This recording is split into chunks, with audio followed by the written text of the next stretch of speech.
Well, you made me think about something that we brushed upon before we started recording the podcast. Is that in business, your own uniqueness. So I've shared the aspect that I am the face of whatever I do in my business and in my podcast. So and what makes whatever I do different is because I am me and no one can be me. I can mimic others, or others can mimic me, but there is a certain level of uniqueness in our own being, and this is very much what you're teaching kids at your nurseries as well. So it's the fact that you are able to express your own uniqueness and that level of innovation, and that also comes as a byproduct in a way, I think, because if you love what you're doing, if you're passionate about what you do, the level of innovation comes to you naturally in a way, because it's a part of you which is being exhibited through your business. What do you think about that? Yes, I agree. So to have that freedom and space where you feel safe to create, I think it all starts from there. Mm-hmm. So it's very interesting the way you linked the approach that we use with actually using it both ourselves as adults. So it makes me even more see the crucial part of it all.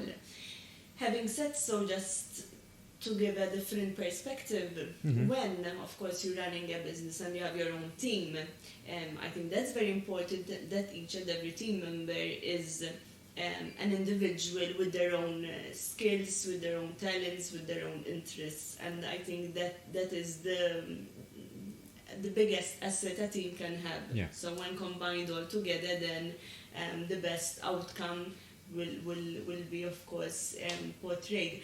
But when you're working in a team, then again, and you have a number of individuals, then you need to have a bit of a system in place which might a bit diminish a bit that creativity. Yeah. Why? Because my actions will have repercussions on my colleague.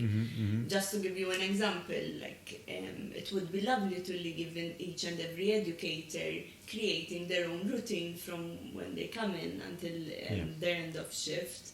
But that would mean that if the art room is being occupied, then the other educator will not have the chance to use that. So you need a bit of a system in place, but then you can, of course, try and find ways to incorporate those interests and talents in different manners. For instance, when one educator was very passionate about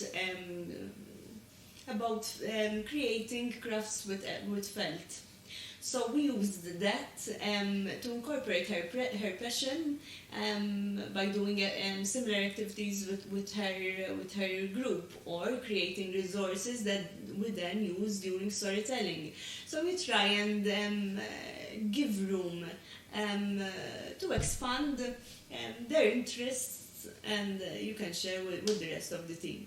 Then again, in a context where everyone needs to be considered then.